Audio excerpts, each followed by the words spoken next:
इस साल के जी मेंस के जनवरी सेशन में मैथ्स में पैराबोला टॉपिक से एक ट्रिकी क्वेश्चन आया था।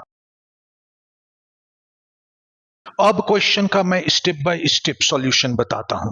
तो क्वेश्चन में एक पैराबोला दे रखा है y square equal to 4x। Parabola के इक्वेशन से कंपेयर करें तो इस पैराबोला का वर्टेक्स 0 0 होगा और फोकस 1 0 होगा। अब क्वेश्चन में दे रखा है कि एक पॉइंट A0 है जिससे पैराबोला की मिनिमम डिस्टेंस 4 है। तो क्योंकि इस पॉइंट का y कोऑर्डिनेट 0 है तो ये x एक्सिस पर ही होगा। मान लो पैराबोला पे पॉइंट HK है जिससे इसकी मिनिमम डिस्टेंस 4 है। क्योंकि HK पैराबोला की इक्वेशन पे लाई करता है तो उसकी इक्वेशन को सेटिस्फाई करेगा, इसलिए रिलेशन हमारे पास आ जाएगा k square equal to 4h। अब हमें दे रखा है HK और A0 के बीच का डिस्टेंस 4 है, तो दो पॉइंट के बीच डिस्टेंस फॉर्मूला लगाएं तो सपोज उनके बीच का डिस्टेंस अगर p है तो रिलेशन आएगा p square equal to a minus h का स्क्वायर प्लस k का स्क्वायर।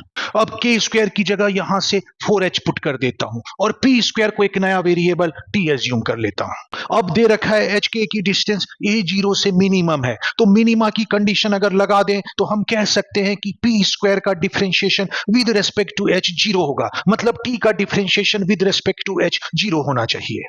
अब इस इक्वेशन को h के रेस्पेक्ट में डिफरेंशिएट कर दें तो लेफ्ट साइड में आएगा dt बाई dh और राइट साइड में a माइनस h स्क्वायर का डिफरेंशिएशन होगा 2 इंटू ब्रैकेट में a minus h into minus 1 और 4h का डिफरेंशिएशन हो जाएगा 4। अब कंडीशन के अकॉर्डिंग dt बाई dh को 0 रख देता हूं और इसको सॉल्व करूं तो मेरे पास आएगा h equal to a minus 2।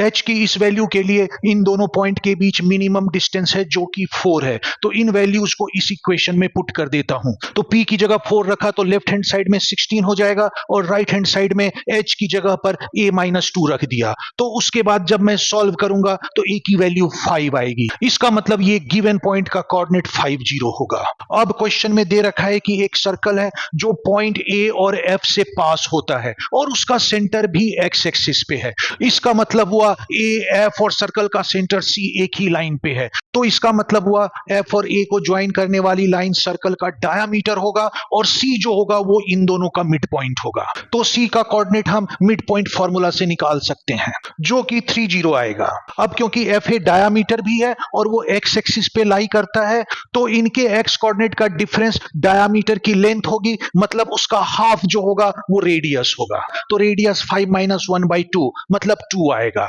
अब सर्कल की जनरल इक्वेशन लगा देते हैं तो ये होगा x माइनस 3 का होल स्क्वायर y माइनस 0 का होल स्क्वायर इक्वल टू 2 का स्क्वायर। तो इसे सॉल्व कर ले तो सर्कल का इक्वेशन आ जाएगा x square plus y square minus 6x plus 5 equal to 0, जो कि फोर्थ ऑप्शन है।